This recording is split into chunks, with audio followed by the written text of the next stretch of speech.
we will make a start after a technically delayed start. First of all, we've got an apologies from our chairman, Councillor Brown. So that's why I'm chairing the meeting. Everyone else is here. So would someone like, I'll move that we accept Councillor Brown's apology and leave of absence be granted. Someone second that, please. Thank you, Carolyn. All those in favour? Aye. Thank you. Extraordinary business. Does anyone have any items of extraordinary business that they'd like to bring up? No items. Declarations of interest. There are no declarations of interest. Right. The minutes, first item on page 3 is the minutes of the last Audit and Risk Committee. Just go through them page by page. Page 3. Any queries? Councillor Cameron? I was just going to move that we accept the minutes from the last Audit and Risk Committee. Well, can we just go through each page? I think we have. Yeah. Yes, we have. So, and Councillor, Yes. Yes. I'll see. Thank you. All those in favour, please say aye. Aye. Thank you. Carried. Next item is for fraud and corruption policy. And Rachel, would you like to move into the target seat, please?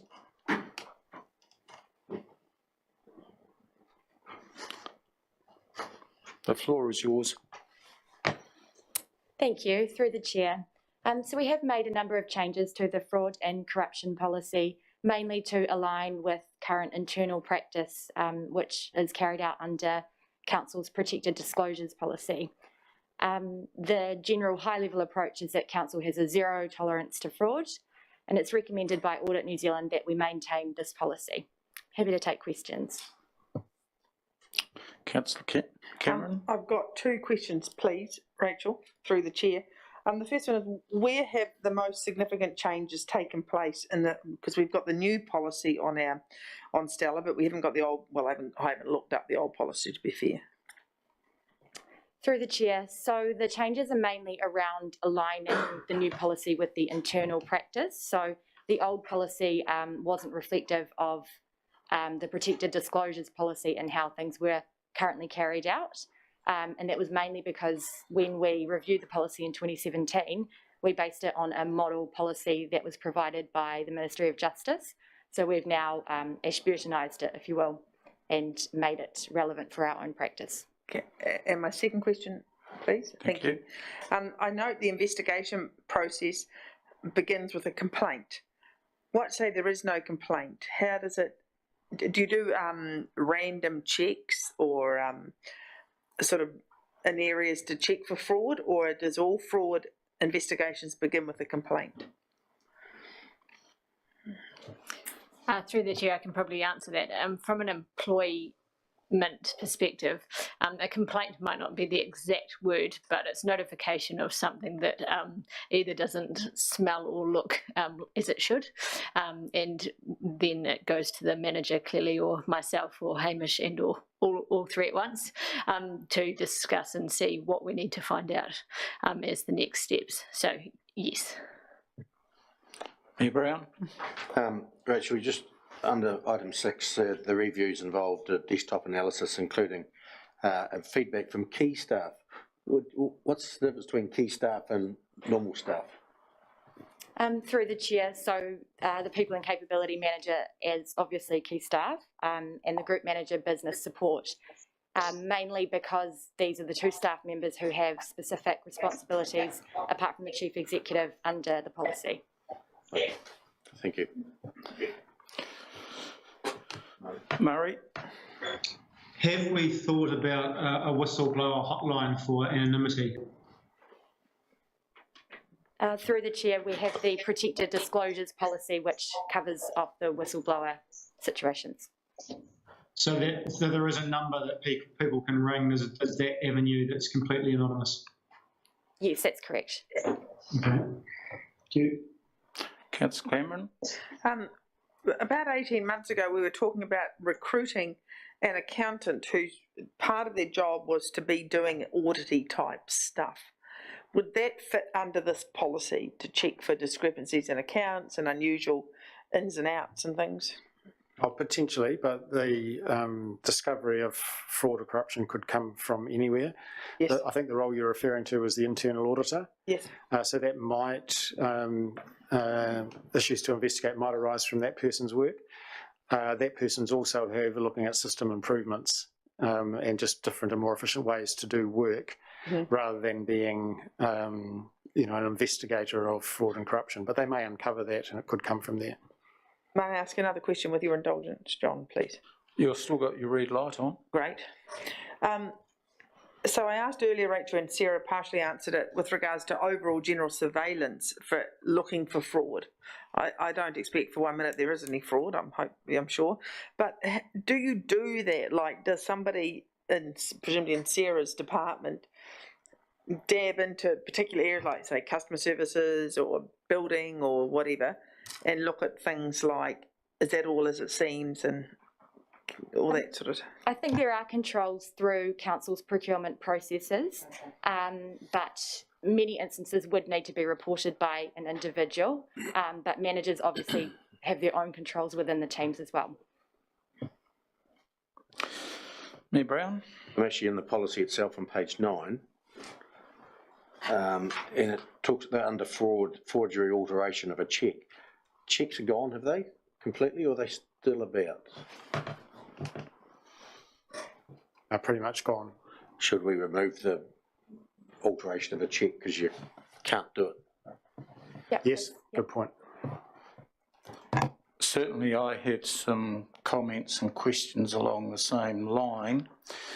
Looking under your definitions, we've got third bullet point down on page 9, disclosing private, confidential or proprietary information to outside parties without implied or express consent.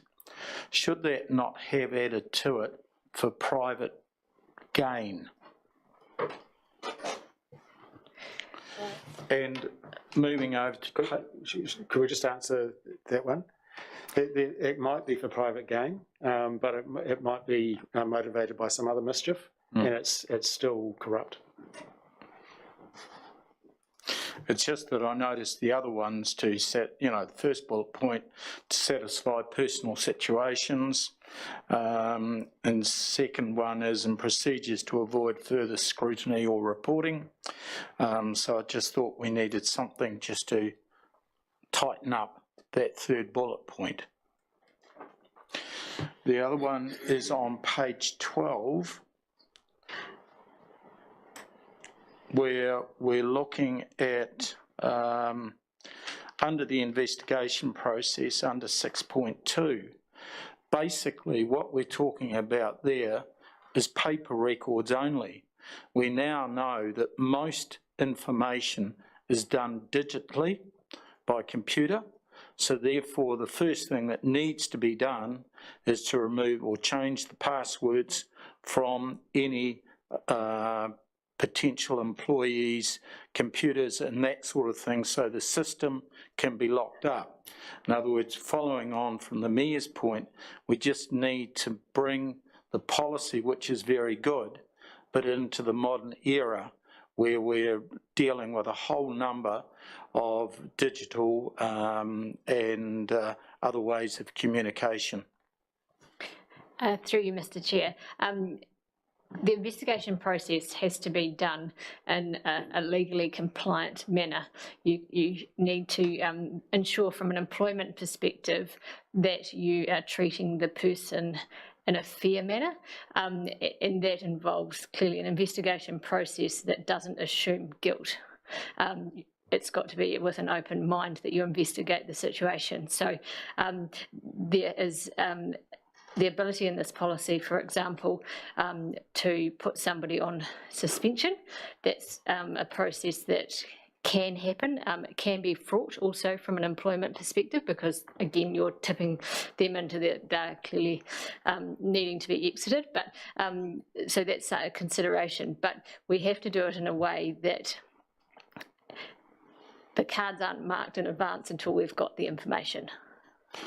So if you said it could be a complete mistake, for example, or explainable thing, and all of a sudden your access has been cut off without any consultation, they'll have a disadvantage claim against us. So I'm just trying to say that the process is important, and it's not kind of clear cut to the extent of it can eliminate the investigation process from happening. But really, that is no different from what you've got here in removing the records and placing them in a secure location, limiting access to the location, etc., etc. All I'm saying is, and I'm not a lawyer, but we need to bring this into the modern electronic era. I think through you, Mr. Chair, you could read removing records as electronic records already, but I think what and Sarah is also right in terms of investigating legally and fairly, but I think what we can do, Rachel, perhaps, is just think about ensuring that it's clear that it also means digital records. But you could read it already to do that, but let's make it explicitly clear. Yeah. Yeah. Anyone else? Any comments, questions?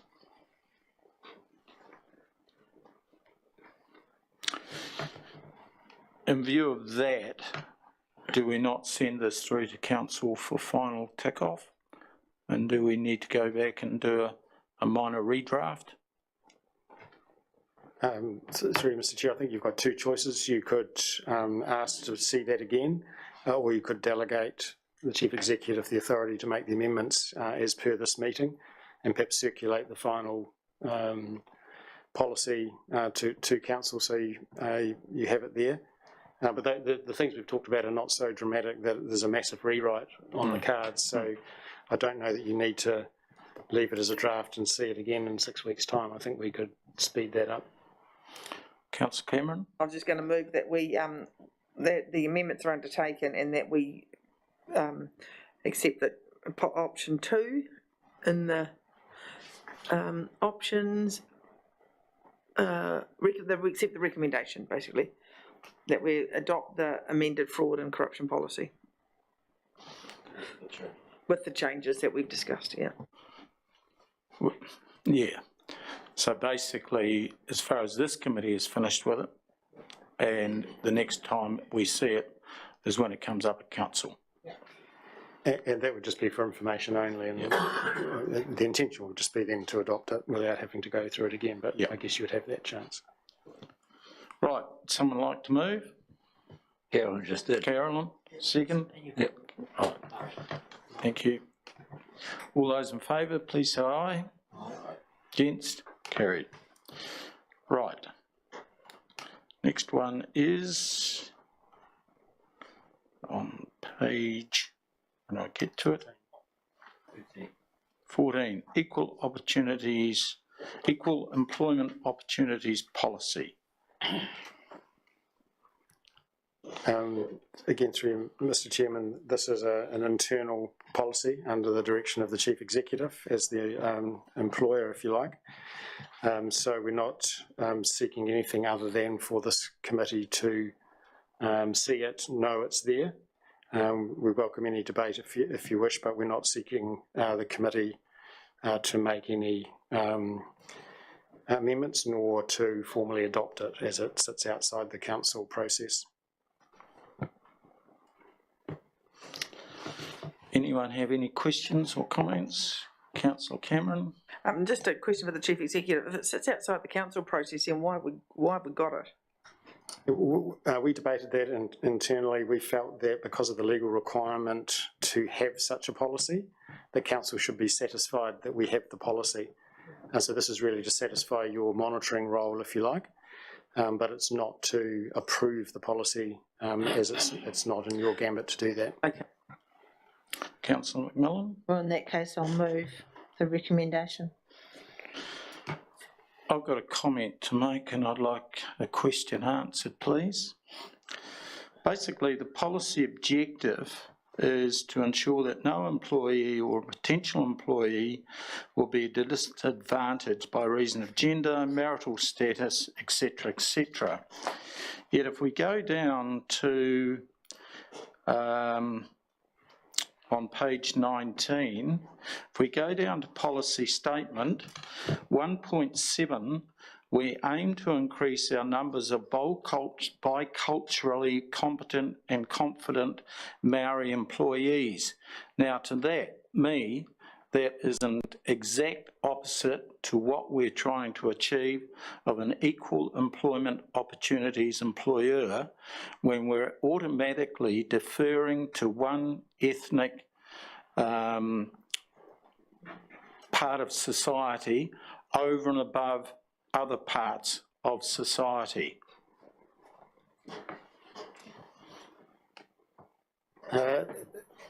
Equal employment opportunities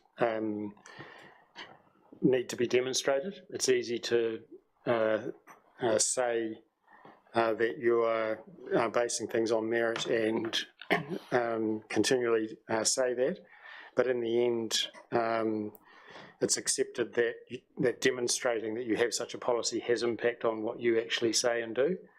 And in the case of Māori, there are many examples where Māori are disadvantaged through a number of stats right across the board, and therefore an equal employment opportunities policy that specifically mentions them and aims to increase their involvement is accepted practice.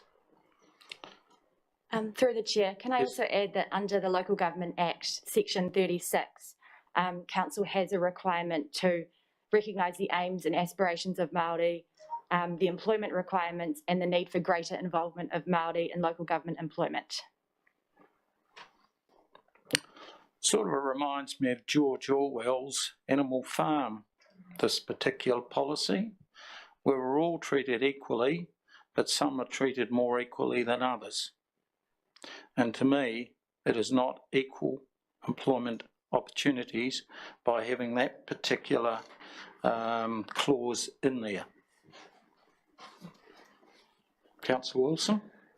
Yes, the commitment sort of contradicts the opening statement, because 1.6, we're aiming for equal representation of gender, so that means that if we're biased one way, one gender opportunity in our council at the time, when we recruit somebody, do we favour the opposite gender to try and balance it? Whereas for the start, we say everybody is equal, it's purely on ability. But when it comes down to the nitty-gritty, do we start making allowances so that we end up with a council that represents the community, gender, race, etc., etc., etc. It sort of gets complicated. How do you do that when you're selecting somebody for a position?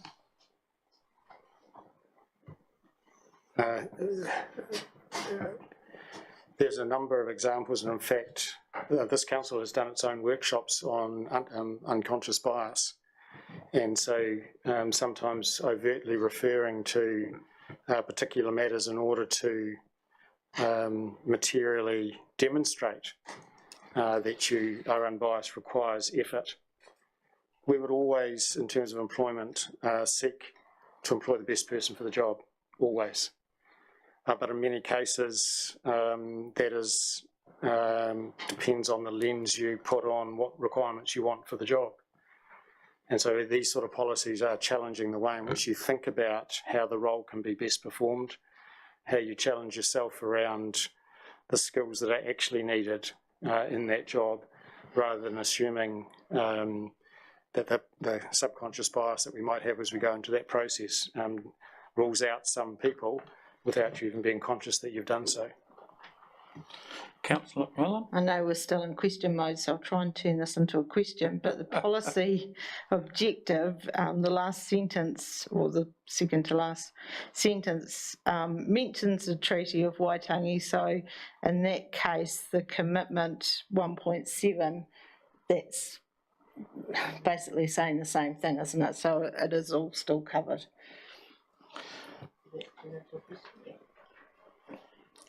On page 15, we've got ADC workforce compared to community diversity. Is that local community diversity or is that national Through the diversity? chair, that's local. It is? Yeah. Yep. So in actual fact, when you look at it, apart from Maori, we're pretty close to it. Oh, we're not really with Pacific The either. Pacifica either, sorry, yeah. Yeah. And that's what these policies are aimed at, addressing, making sure you think very carefully about who's the best person for the job. Councillor Miller? I was just going to remove it, so move that recommendation if Seconder? Okay. Mayor Brown? Any further discussion, for or against? Right. All those in favour, please say aye. Against? Carried. Right. Next one is Civic Financial Services Board retirements. I think really that's only there for information purposes only, is it not? I'll move. Someone like to second? I'll second. Thank you, Councillor McMillan. All those in favour, please say aye. Aye. Against? Carried.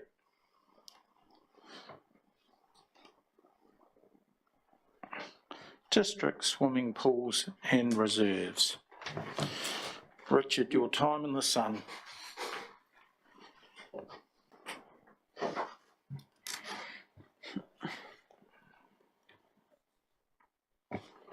Through you, Mr. Chair, I'd just like to add, at the time of writing, the Mayfield pool hadn't opened, but it is now open, so all district pools are now open and operating.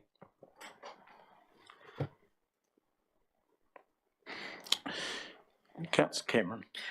Thank you for the report. I'm surprised at the cost of $1.3 million to keep 1, 2, 3, 4, 5, 6 pools running.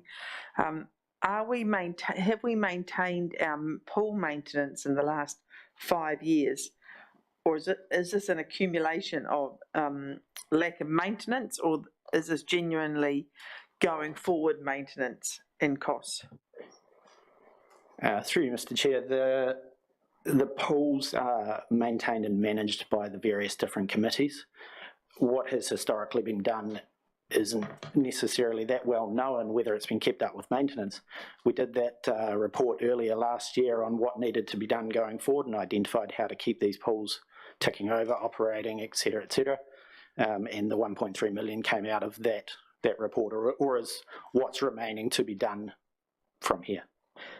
I may ask an additional question. Yes. Okay, so let's just put the past behind us. What has happened has happened. We're moving forward. Is Ashburton District Council, if they're contributing funding to these community swimming pools and Rakaya and Hines and all the rest of them, are we now keeping tabs on maintenance? Do we have a log as to what maintenance has been done by whom and when, and are we following up on that more? Because some of these costs are significant, so we want to make sure that they're actually being undertaken. Yeah, through the chair, yes, we are keeping up with the maintenance or the works that are being done on each pool. We've got regular touch points with each committee. A lot of the work is to be done through the committees via various funding sources. So the works rely on those committees receiving funding to do it. And if a committee doesn't receive funding one year, then we'll work with them to help them find funding from various funding sources the next year to get that done. One example would be year one indicated one of the pools needed repainting, hasn't been done, will be carried forward, worked with that team. The pool itself, the auditors identified it will need painting. We've worked with that pool and it can be carried forward another year, so it didn't need to be done in that year. Councillor Lovett? If I can ask a question, I was going to ask, have we got a system to count numbers going through the gates of all these pools? So, because there's a huge sum of money having to be spent on upgrading these pools, and I'd actually like to, you know, sort of know, are some of them in the right place, or, you know, looking towards the future, whether they, if you have to replace a pool, where should they be in that community? It's kind of like a big conversation that probably needs to happen, and I look at Rakaia going forward with what they want to do in their domain, and whether we need to look at the overall picture going forward. So through the chair, if you separate the Tinwood pool from the others, we track the numbers directly at the Tinwood pool as an operation part of the EA Network Centre. So to answer your question, yes, for the Tinwood pool, we absolutely do. All the other pools, we track the numbers based on the key holders or the number of PIN codes that are pushed out. So we'll collate those at the end of the year, but no, specifically we don't track how many people went in on a specific day. I remember back a few years ago there was talk about apps or some kind of digital technology to track, but to my knowledge that was never passed through. So we'll know the number of keys that went out for a pool. We won't know how many people specifically swam on a certain day. Any other questions? Oh, sorry, Murray. Yes, no, it's okay. I see it through on the notes because I wasn't sure how long I was going to be here. That 2021, that's a forecast in Appendix 1. What was actually spent in 2021 was my question, just to get an understanding of how the actuals work against the forecast, if that's what that is. Through the chair, that hasn't been washed up as of yet. There was money went out to Mayfield Pool, specifically to do some capital alterations there, as well as the money that was put aside for demolition of buildings at Rakaia and Hines. The actual figure won't be known until the end of the season, so we'll come back to council or to this committee later in the year with a wash up of what happened with rural pools this summer, tending more in towards next summer.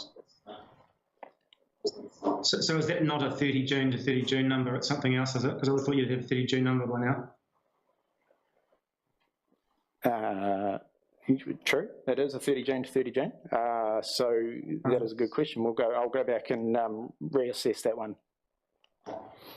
Yeah, to take the point, we'll do some investigation on what was spent in the 21 year, and I think Richard's answer was probably more skewed to the 22 year that we're currently in. So we can do that historical information for the committee. Through the chair, this area of our I guess portfolio of pools is grossly underfunded.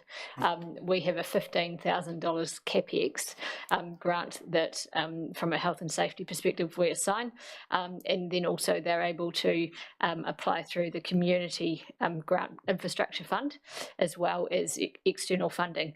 But from a council budget perspective, and I know that Steve Fabish has put this to you previously when he's reported on the community pools, figures like 1.2 million or the number in this report is not funded currently anywhere. So if the expenditure is lower, I suspect it's because the funds available were lower also, or the community group couldn't raise sufficient funds. So I suspect we're a lot less than what we intend or should be putting into this activity. Agreed. Any other questions, comments? Would someone like to move the recommendation that the Audit and Risk Committee receives the District Swimming Pools on Reserves report? Oh, Murray, sorry. No, I was happy to move. Okay, thank you. Seconded, Councillor Cameron. Any other debate required? I'll move the recommendation. All those in favour, please say aye. Aye. Against? Carried. There being no further business, I'd like to thank everyone for their attendance, or what? Oh, sorry. I'll move into public excluded. Yeah. Most important part. You have to put that. So, would someone like to move that we move into Councillor McLaren and Mayor Brown, all those in favour, please say aye. Aye.